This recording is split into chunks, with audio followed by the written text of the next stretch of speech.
guys, nandito ngayon tayo sa Privato Show Boulevard para mag-staycation. At solo natin ngayon ang pool. So, solo, pero may nakita tayong tao dun.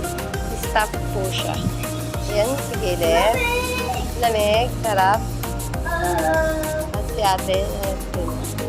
At si Papa Ken. Yan. Nag-enjoy ba yung mga kids? Kahit wala silang kasama. Wow.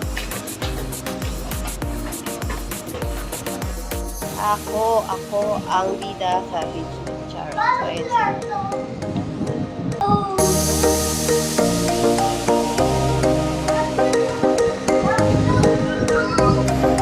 At ayun na nga, hindi nagpapahuli talaga tong asawa ko sa mga trending na videos na pang reels. Kaya ayan talaga yung video niya para sa kanyang sarili. At dahil nagutom na nga mga bata, kakaswimming, sinama namin sila dito sa paborito namin kainan sa may IC, malapit sa may Ultra. One day nga lang pala itong staycation namin, kaya maaga kaming gumising para masulit ng mga bata yung pagsiswimming.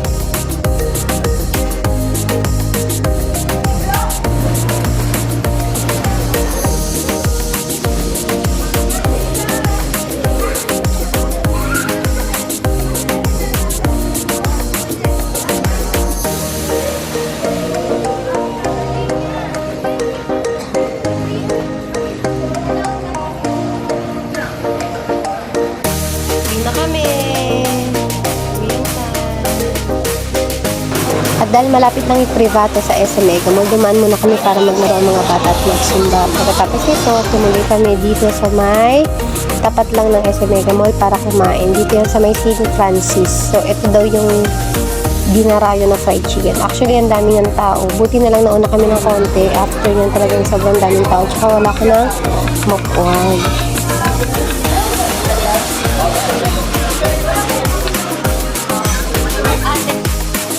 Ito nga pala yung menu nila. Marami kang pwedeng pilihan. Pero kasi ang sabi, bestseller daw nila yung pork kikiam kasi sold out na siya.